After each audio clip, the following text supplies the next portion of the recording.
Hablemos del átomo. En su mismo corazón se esconde una paradoja brutal.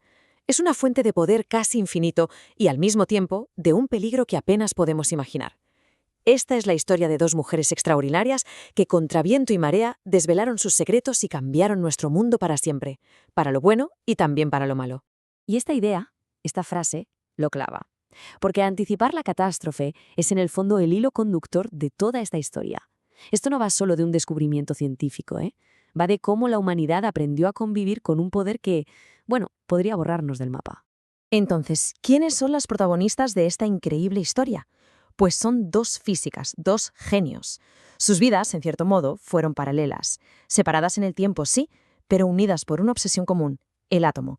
Estamos hablando nada más y nada menos que de Marie Curie y Lise Meitner.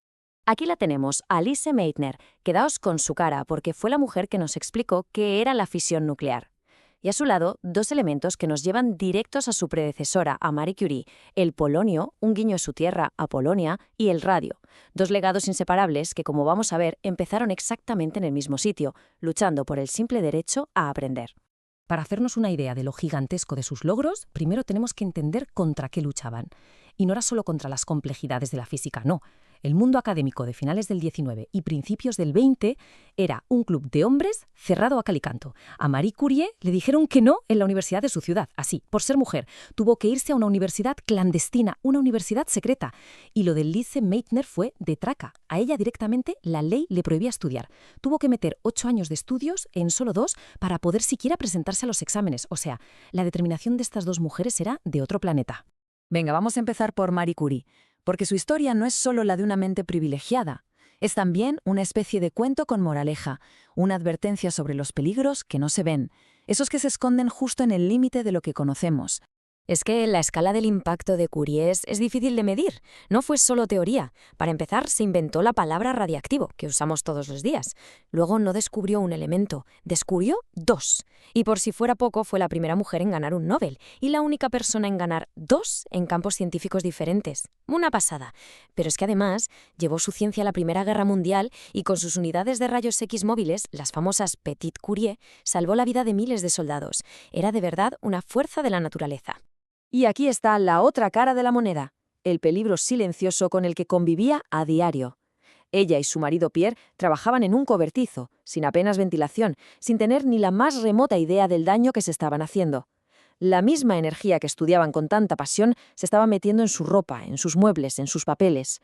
Hoy, sus cuadernos siguen siendo tan radiactivos que hay que guardarlos en cajas de plomo. Son el testimonio mudo del precio que pagó. Al final, la paradoja se hizo realidad. Su ciencia, su gran descubrimiento, fue también lo que la mató.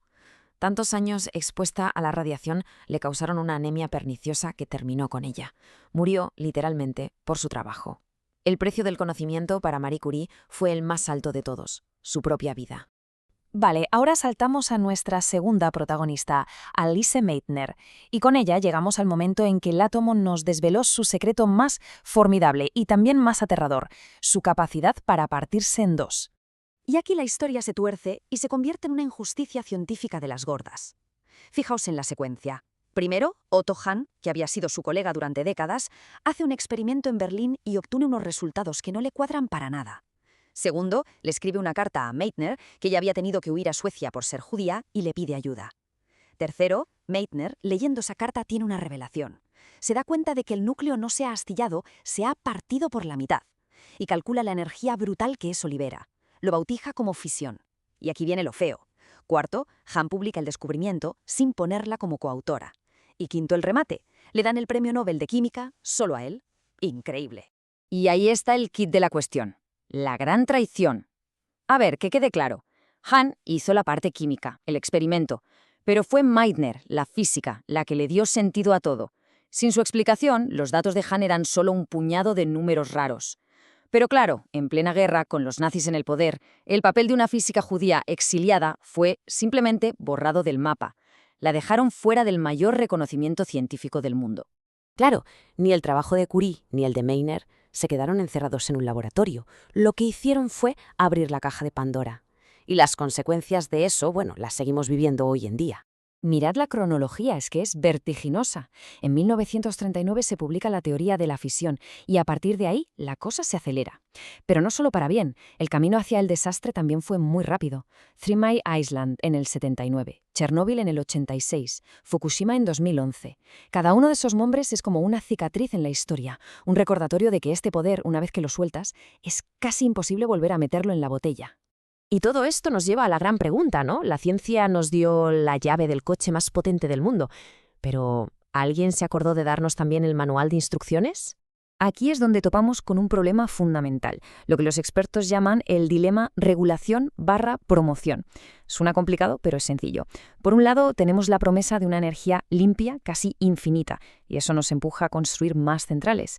Pero, por otro, cada accidente nos da una bofetada de realidad y nos demuestra que nuestra capacidad para controlar esta tecnología siempre va un paso por detrás de las ganas que tenemos de usarla. Y esta frase lo resume de una forma brutal. A ver, estadísticamente, la probabilidad de que una central explote es ridículamente baja. ¿Y qué? El problema es que las consecuencias, si ocurre, son tan apocalípticas que la estadística casi da igual. Porque ese 1 entre 12 millones podría ser mañana, o pasado mañana. Ese mañana es una sombra que ya no se va a ir nunca. Y con esto volvemos al principio. Marie Curie y Lise Meitner, con su genialidad y su sacrificio, nos hicieron un regalo. Sí, pero un regalo envuelto en una advertencia. Nos dieron la llave a un mundo nuevo, lleno de posibilidades, pero también a un mundo de riesgos que no habíamos conocido antes. Así que la pregunta que nos dejaron flotando en el aire y que sigue ahí no es si podemos usar el átomo. La pregunta de verdad es si alguna vez seremos capaces de controlarlo.